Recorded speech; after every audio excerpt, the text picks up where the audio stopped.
What's going on, guys? Alright, got some Goodwill pickups here, and I'm also shooting the camera with my life-proof case off, so the microphone is actually exposed, so we should be able to get a little better sound quality here. So I did find a DS game, found a couple books, and I found this TV here. I did not find Rygar. So I just actually have it on just to show you this TV. This TV was manufactured, it's a Magnavox, it was manufactured in August of '93. The first thing that I saw when I found this TV at Goodwill today, 2 speakers on both sides, $3, and you know, the stereos or 2 speakers on either side really draw me towards TVs these days. I've got so many of them now that I'm really starting to, you know, I know what I like when I'm looking for these old CRTs. But you got 2 speakers, so you know you don't have to worry about 1 speaker on the left side. You know, I don't like that. When I'm looking at the screen, I want to be surrounded. So I'm gonna have to test them out soon to see how they respond to stereo or surround. But anyways, it's nice, just even if it's, you know, just 2 of the same speaker, it's right up in your face. Yeah, this TV is really nice. The color's really sharp. It turns on and off nicely.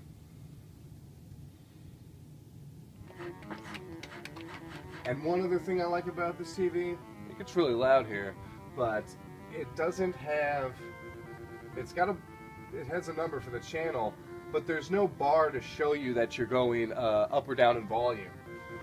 I actually like that. I don't like all those bars on the screen, you know, for a lot of reasons.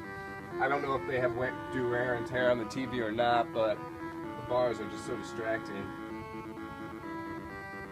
But this can get pretty loud. I've actually turned this up quite a bit. No need to right now.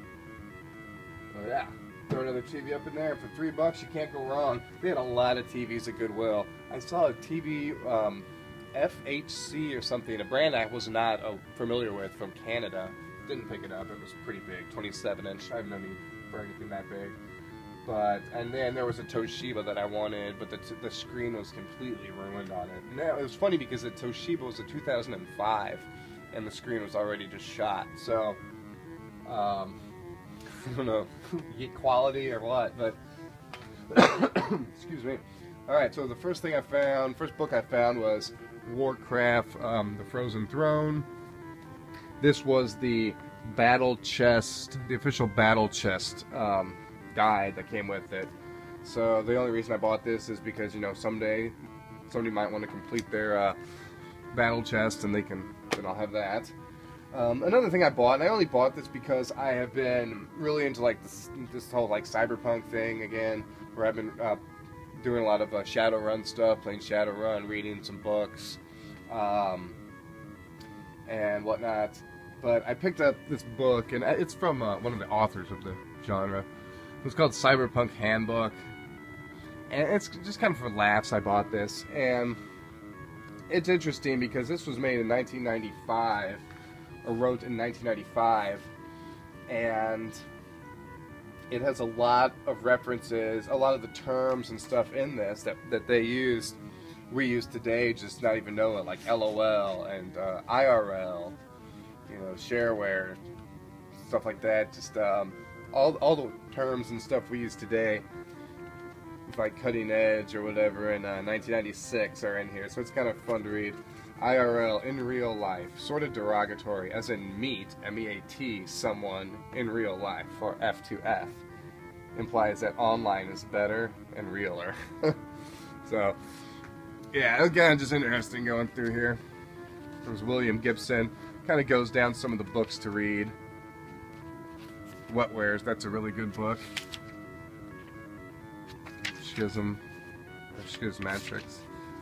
Neuromancer by William Gibson, probably the best book in the genre, so yeah, it's fun, just read that, whatever. And then the last book I found was the official Advanced Dungeons & Dragons Player's Handbook. Paid 30 cents for both of those softbacks, and this was 50 cents. This is in very good condition. None of the corners are broken or dented or anything. It's broken. All the pages are crisp. The only sign that this thing has been used or aged at all and used is just the fading on some of the pages on the sides. But yeah, this is excellent condition. And I'm so glad I found this because I have a new appreciation for these RPGs and these strategy handbooks. So I was just really tickled to find this one. So now I can pop this over there with Shadowrun, and I've got 2 RPG players handbooks now. I'm going to start picking these up, especially some of the companion stuff. They're getting pretty rare on, watch it, Jungle.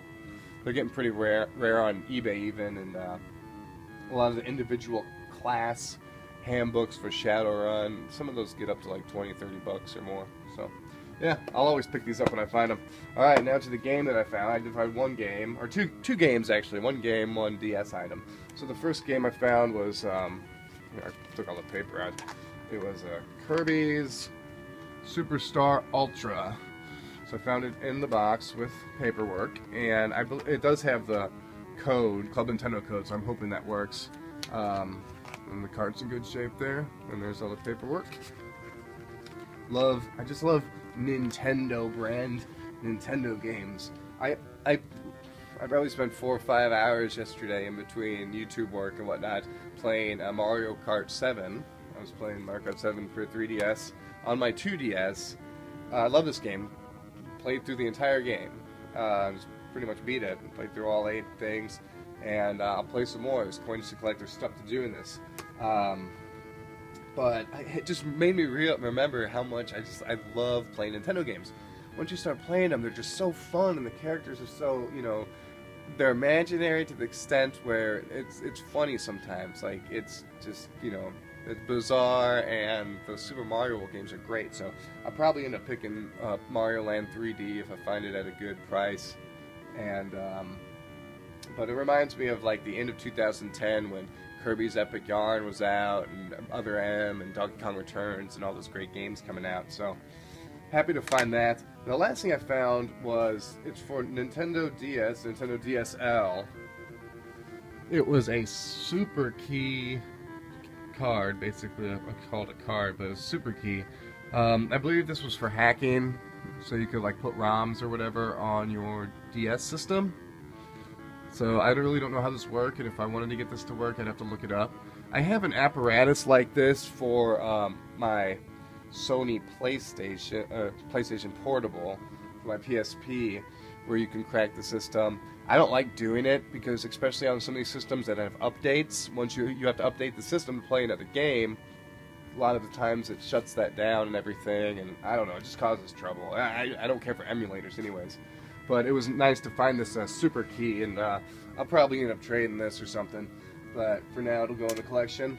So, yeah, that's about it. Gonna have to find a place for this TV if I want to use it. It's kind of odd shaped, as you can see, especially with the fanning of the speakers coming out on the side. It's a turn off, but it's a plus when you get the 2 speakers with it. So it can't really go flush with any of the other ones that are around, but yeah. Alright guys, well, stay tuned, and I will be back with some more vids shortly. Peace.